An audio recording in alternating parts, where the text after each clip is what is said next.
지난 시간에 제가 이 제목을 아이성 전투에서 승리한 비결 그렇게 정했는데, 그래서 이제 한 가지를 공부했습니다. 한 가지, 두 가지 측면이 있어요.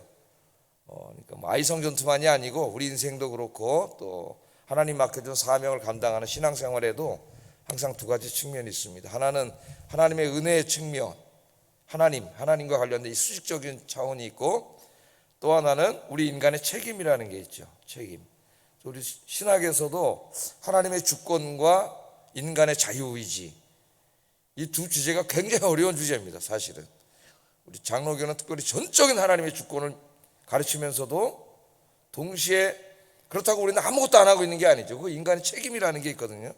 우리의 자유의지, 이 죄의 문제부터 구원의 문제에 이르기까지 그냥 설교는 쉽게 할 수 있지만 신학적으로 깊이 묵상하면은 결코 쉬운 일이 아니에요. 상당히 어려운 문제입니다. 오늘 본문에 보면은 이 아이성 전투의 두 가지 측면이 나타나요. 이 승리의 두 가지 측면. 첫째는 하나님과의 관계에서입니다. 그래서 지난 시간에 이제 특별 새벽 기도하느라고 우리 잠깐 쉬었는데, 그 전주 금요일 날 승리의 첫 번째 원인은 하나님이죠. 하나님 의지하기. 7장에서는 이제 패배 이야기가 나오는데 왜 졌습니까? 두 가지 이유가 있어요. 하나는 자만이죠. 자만.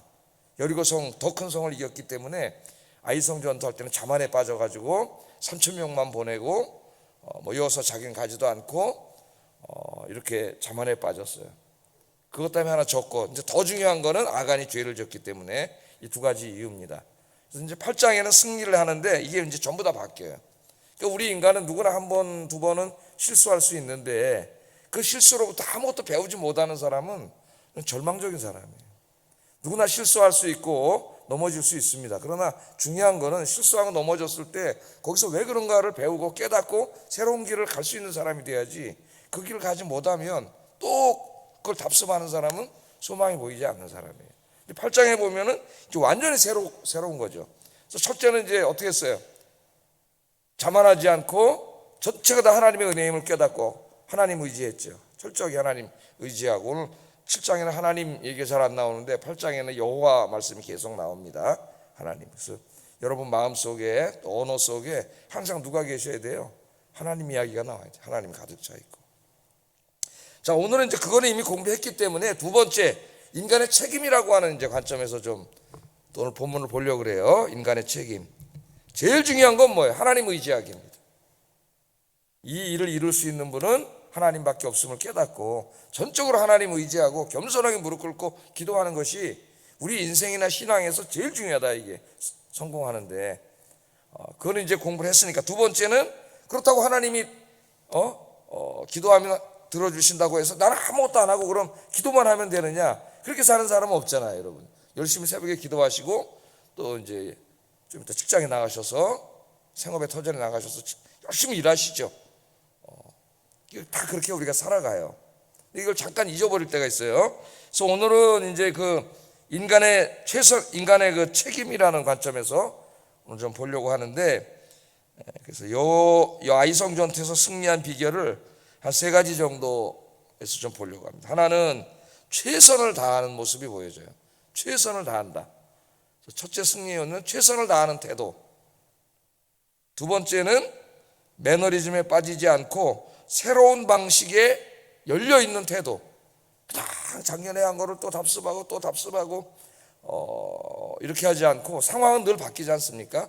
항상 새로운 방식을 모색하는 태도가 보이고, 그 다음 세 번째는 열정과 헌신이에요. 열정과 헌신적인 태도. 그냥 3,000명 보내놓고 그냥 이게 아니라 정말 열정적이고 헌신적인 태도가 보입니다. 이 세 가지가 우리 인생에도 중요하고 신앙생활에도 중요해서 오늘 말씀을 이 세 가지 관점에서 좀 잠깐씩 묵상해 보려고 그래요. 첫째, 아이성 이 전투에서 승리한 비결은 최선을 다해서 준비한 것입니다. 8장을 이제 다시 한번 여러분이 집에 가서 읽어보시면은 정말 최선을 다하는 모습이 보여요. 첫 번째 전투에서는 철저히 준비하지 않았습니다. 최선을 다하지도 않았고 아이성을 얕보고 3,000명만 그냥 보내고 말았어요. 그래서 대패했습니다. 대패. 하나님 이제 크게 깨닫게 하시는 거죠. 그렇게 살면 안 된다는 거. 두 번째 전투에서는 최선을 다해서 치밀하게 계획하고 준비하는 모습이 나오는데 3절 이하에 보면은 여호수아는 먼저 용사, 이번 전투에 참여할 용사를 무려 3만 명이나 뽑습니다. 그러니까 몇 배 뽑은 거예요? 10배 뽑은 거예요. 10배. 금방 졌잖아요. 패배해서 중요한 걸 깨닫잖아요. 이 사람 깨닫고 변화하잖아요. 이게 중요하다는 거예요. 그래서 이제 3만 명을 용사를 뽑고 밤에 은밀하게 매복을 시켜서 매복지로 이동을 시킵니다. 3절 한번 읽어보겠습니다. 시작. 용사 3만 명을 뽑아 밤에 보내며 3만 명 10배의 군사를 더 뽑아가지고 이제 밤에 매복시키려고 밤중에 그것도 다 이제 시기도 다 정한 거죠. 언제 군사가 움직일 거냐. 낮에 움직이면 적이 감지되잖아요. 그러니까 밤에 이제 다 그러니까 그 하나에 얼마나 많은 준비와 생각이 있었는가가 나타나 있어요. 자, 그리고 아이성 작전을 치밀하게 세웁니다. 전투 작전을. 정면에서 공격해 주력 부대가 이제 매복은 하나 있고 주력 부대가 정면에서 공격하다가 갑자기 도망치는 거죠. 싸우는 시가다. 그럼 지난번에 이겼잖아요. 쟤네들이 한번 신이 나가지고 이제 쫓아나올 거다. 그럼 이제 매복하고 있던 군대가 싹 성으로 들어가서 이제 점령하고 그 다음에 양쪽 군대가 싹 돌아서 가지고 한 번에 이제 포위해서 공격하는 이런 작전을 세웠습니다. 그러니까 작전을 세밀하게 세웠다는 걸 알 수 있죠.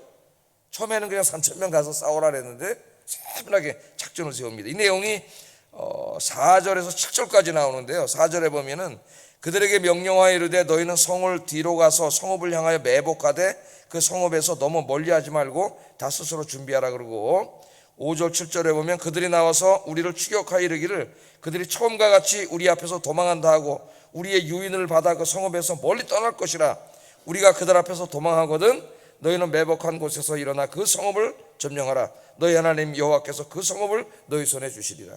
최선을 다하면서도 항상 끝에는 무슨 말이 나와요?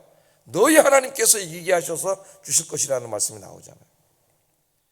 그러니까 지금 이 작전도 치밀하게 세우는 겁니다. 아이성이라고 얕보지 않고 최선을 다하는 모습이 이렇게 나와요. 또 자기 자신도 그날 밤에 편안한 곳에서 잠을 자지 않고 그 전투에 참여할 군인들과 함께 잤다 그랬어요. 9절에 보면은 여호수아는 그 밤에 백성 가운데에서 잤더라. 자기 혼자 편안한 곳에 있지 않고 그 현장에 나가서 군인들과 함께 잤습니다. 그러면 군인들의 사기가 엄청 올라가겠죠. 왕이나 마찬가지인데 이분이 지금 우리 진영에 함께 자고 있잖아요. 그런 모습을 보이고요. 다음날 아침에 보면 일찍 일어납니다. 여호수아에 보면 일찍 일어났다는 말이 자주 나와요. 여리고성 돌 때도 일찍 일어났다는 말은 새벽에 일어났다는 말이에요. 여러분처럼 새벽 기도 오셨다는.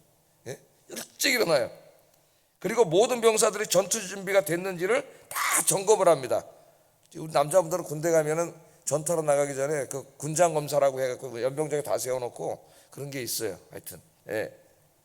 자, 그래서 모든 병사들을 다 점검을 하고 그 다음에는 자신이 직접 앞장을 서서 아이성으로 올라가는 모습을 보여주고 있어요. 10절 한번 읽어보겠습니다. 시작. 백성을 점호하고 이스라엘 장로들과 더불어 백성에 앞서 아이로 올라가매. 백성에 앞서 아이로 올라갔다. 그렇게 나옵니다. 그리고 가면서 아이성과 베델성 이게 이제 가까운 거리에 있는데 그 사이에 5천의 군사를 다시 또 매복을 시켜요. 5천의 군사를. 12절 12절 한번 읽어보겠습니다. 시작.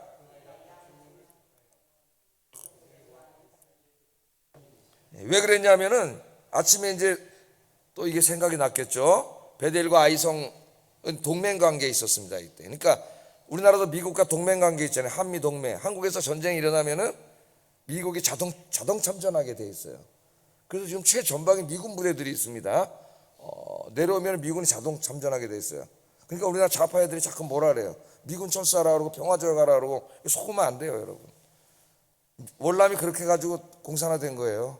그래서 미군이 나가면은 내려오려고. 그러니까 우리 절대 그런 사람들 소리에 속으면 안 됩니다, 여러분. 옛날에 다 이거 주사파 애들이 하던 짓이에요. 이게 막 요새 정치권에서 나와가지고 깜짝깜짝 놀랄 얘기들이 막 나오는데 우리 조심을 해야 돼요. 자, 이게 아이성을 공격하면은 여기 베델에서 자동 참전하게 돼 있어요. 그럼 우리 싸우다가 이쪽에서 서들어오면 불리해지잖아. 그러니까 중간에다가 5천 명을 매복시킨 거 이걸 막으려고 미리. 군사적으로 딱 5천 명 다시 매복시키고 이제 들어가게 돼요. 자, 그러니까 우리가 이걸 제가 지금 쭉 한번 말씀을 드렸는데 1차 전투 때하고는 완전히 달라진 여호와의 모습을 보여주는 거예요. 여호수아의 모습을 보여주잖아요. 1차 때는 정탐꾼 한 명 말 듣고 그냥 가보지도 않고 3천 명 좋아 이렇게 했단 말이에요. 이제 앞으로 이렇게 했다가는 다 지는 거예요. 큰일 나는 거예요. 철저하게 준비를 하고 계획을 세우고 다 점검을 하고 준비하고 아침 일찍 일어나서 이렇게 다 합니다. 최선을 다하여 꼼꼼히 자기가 맡은 일에 대해서 준비하는 그런 모습을 우리가 발견하게 됩니다. 이런 걸 우리가 배워야 된다. 우리 삶에 있어서. 하나님께서 주시는 메시지는 분명합니다. 하나님의 일을 할 때나 자기의 인생을 살 때 이렇게 해라, 이렇게 살아라, 대충 살지 말고 그러는 것이죠. 최선을 다하면 실수하지 않아요. 문제가 생기지 않아요. 근데 그렇게 하지 않으면 자기 맡은 일에 자꾸 문제가 생겨요. 그럼 하나님이 일을 안 맡겨요, 이런 사람들에게. 그래서 하나님의 일을 할 때는 하나님의 일이니까 은혜로 되겠지. 가장 중요한 건 하나님의 은혜입니다. 그래서 모여서 기도하는 게 제일 중요해요. 그러나 그 다음에는 정말 자기에게 주어진 일들을 치밀하게 준비하고 계획을 해야 됩니다. 하나님의 일을 방해하는 마귀는 생각보다 강하고 지혜로워요. 방심하고 준비 없으면 이것저것에서 펑크가 막 납니다. 먼저 기도로 철저히 준비하고 그 다음에는 여호수아처럼 하나하나를 점검하면서 모든 예상되는 것들을 다 점검하잖아요. 매복까지 하고 저쪽 지원군 올 곳까지 다 예상을 해가지고 철저하지 않습니까, 여러분? 이 기도하는 사람인데 이렇게 철저하게 다 준비를 해요. 옛말에 이런 말이 있어요. 양병 10년 용병 1일. 이런 말이 있습니다. 양병 10년 용병 1일. 이게 무슨 말일까요? 병사를 키우는 데는 10년이 걸리지만 사용하는 데는 하루밖에 걸리지 않는다는 뜻이에요. 그러니까 군인은 10년을 훈련을 시키는 거예요. 10년을 열심히 막 진짜 매일 훈련하잖아요. 얼마나 힘들게 훈련합니까? 전쟁에 딱 하루 쓰기 위해서, 하루를 쓰기 위해서 10년을 군사를 훈련을 시킨다, 이런 뜻이에요. 그러니까 굉장한 지혜가 여기 있는 거예요. 지혜가 하루를 쓰기 위해서 10년을 철저히 준비하는 그런 마음의 자세가 필요한 거죠. 평화시대에 군사를 준비해 놓지 않으면 전란이 났을 때 나라가 망하게 됩니다.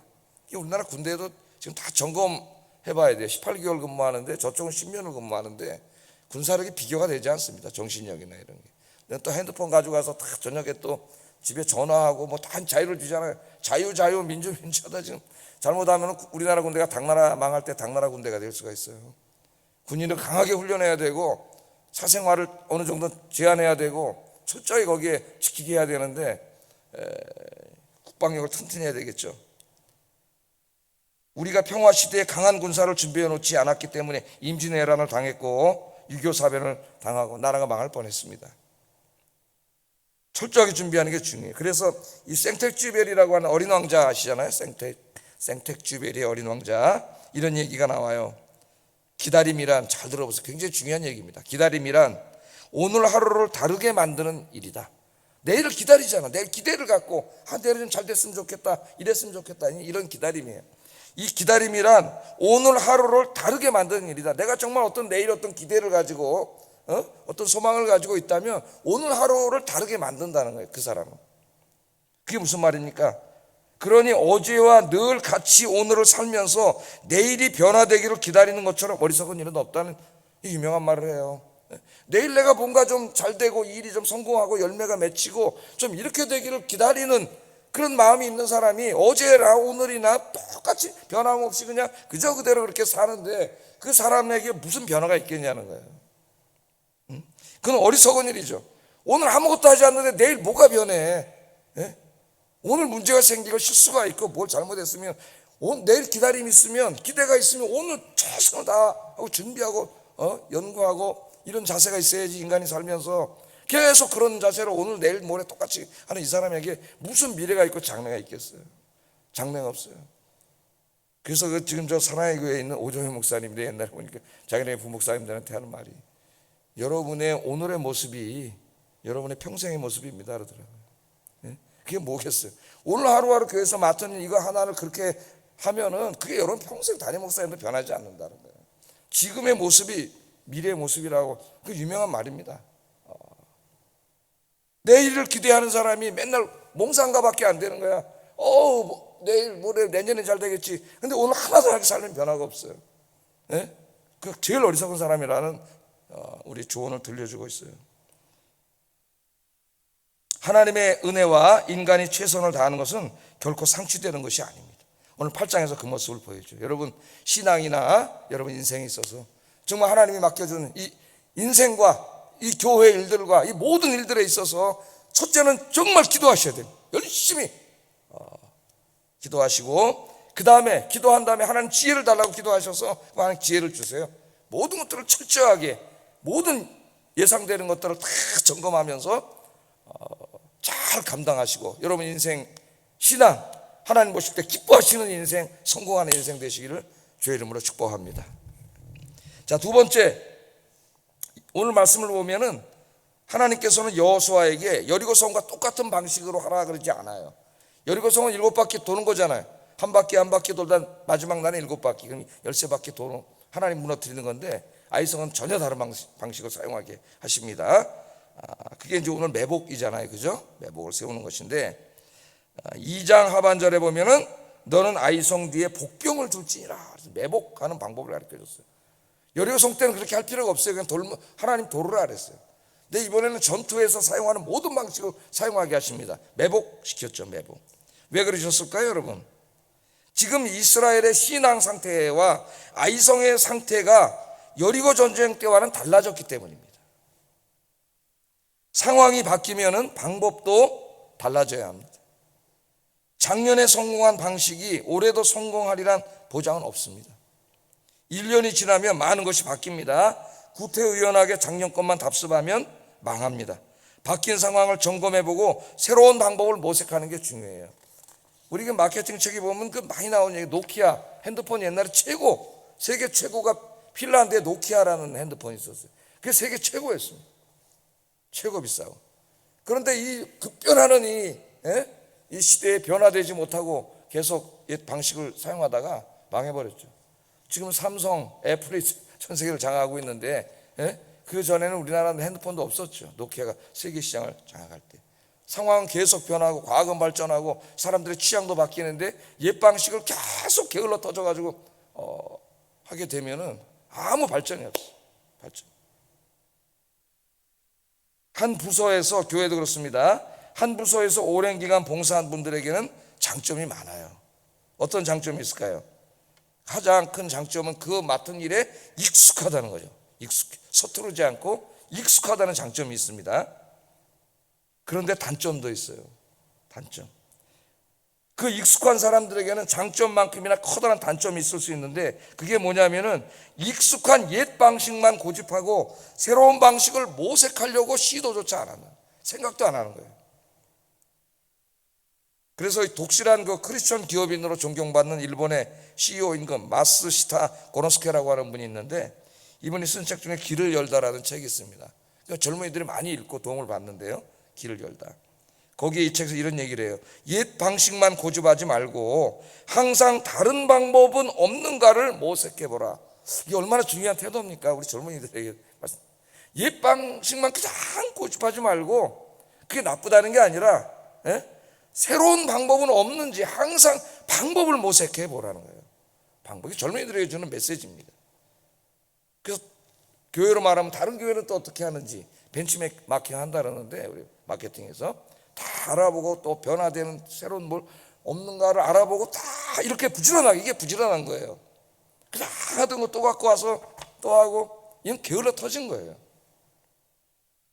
옛 방식만 고집하지 말고 항상 다른 방법은 없는가를 모색해라. 그렇게 말합니다. 하나님의 사람은 부지런해야 되는데 부지런하다고 하는 것은 철저히 연구하고 준비하는 것을 말합니다. 과거의 것을 잘 알고 있지만 그것에 얽매이지 않습니다. 이런 사람들은 항상 새로운 방식으로 시도를 하는 거죠. 또 새로운 방식은 없을까? 더 좋은 방식은 없을까? 이렇게 아이들 생각도 바뀌고 많이 바뀌었는데 여러분들 기도하면 하나님 지혜를 주십니다. 인생도 마찬가지, 사업, 장사 다 마찬가지잖아요. 그대로 그냥 하면 그냥 안 되는 거예요. 망하는 거예요. 애들도 바뀌고 다 가치관도 바뀌고 많이 바뀌는데 알려고 하는 노력이 있어야 돼요. 노력이. 더 좋은 방식은 없는가? 항상 익숙한 내 방식을 전혀 무시하라는 게 아니라 그걸로 이제 하려고 하면서 새로운 방식은 없는가를 늘 모색해보는 여러분 되기를 주의 이름으로 축복합니다. 마지막으로 열정과 헌신. 열정과 헌신. 이게 없으면 아무것도 이룰 수가 없는 거죠. 여호수아는 2차 아이성 전투에 임할 때 자신의 몸을 던집니다. 9절에 보면 백성들과 함께 잠을 자고 10절에 보면은 백성들보다 앞서서 자기가 아이성에 올라갑니다. 13절에 보면 밤에 골짜기 가운데로 들어가요. 26절에 보면은 아이 거민을 다 진멸할 때까지 끝까지 싸웁니다. 여호수아가. 그래서 10절을 한번 읽어보면은 여호수아가 아침에 일찍 일어나 백성을 조모하고 이스라엘 장로들과 더불어 백성에 앞서 아이로 올라가며 그 다음에 쭉 한번 읽어보세요. 이 내용들이 나와요. 그러니까 열정, 이번 전투에 참여하는 지도자의 열정과 그의 헌신적인 자기 몸을 다 드리는 헌신적인 모습이 여기 보여지고 있습니다. 그러니까 열정과 헌신이 없으면 아무것도 이룰 수가 없는 거죠. 이기는 습관이라고 하는 이제 100만 부가 팔린 책이 있는데 그 책을 쓴 사람이 이제 전옥표 장로님이라고 하는 분입니다. 교회 장로님이신데 삼성전자에 들어가서 사장까지 올라갔던 사람이에요. 일반 병사원으로. 그 대단한 거죠. 교회 장로님이시기도 한데 이기는 습관이라는 책을 써서 이 책이 100만 부 이상이 팔렸어요. 우리나라 초베스트셀러가 됐습니다. 이 책이. 그 책에서 얘기하기를 이기는 사람은 이기는 습관이 몸에 들어있는 사람이고 지는 사람은 지는 습관이 몸에 들어있대요. 그러니까 그 지는 습관이 몸에 들었는데 새로운 방식을 모색하지 않기 때문에 계속 안 되는 거예요.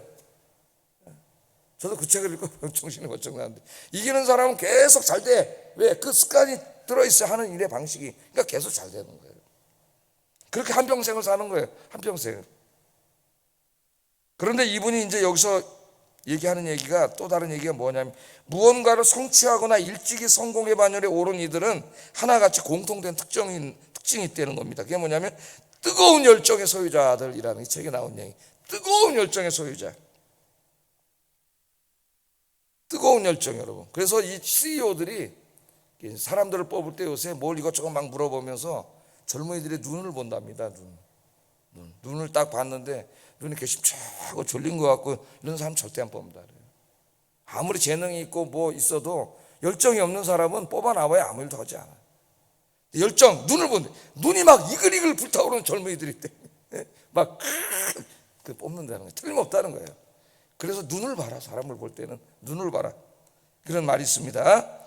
70이 넘어서까지 왕성한 방송 활동을 하고 있는 방송인 임성훈 씨라고 여러분이 아실 텐데요.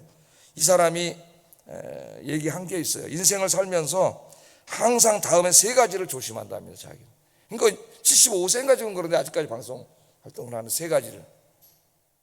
우리가 다 배워야 될 일들이에요. 첫째는 타성에 젖어서 대충 하는 거. 그러니까 옛날 방식 그거 그대로 하는 거. 타성에 젖어서 대충 하는 거. 두 번째는 교만해지는 거.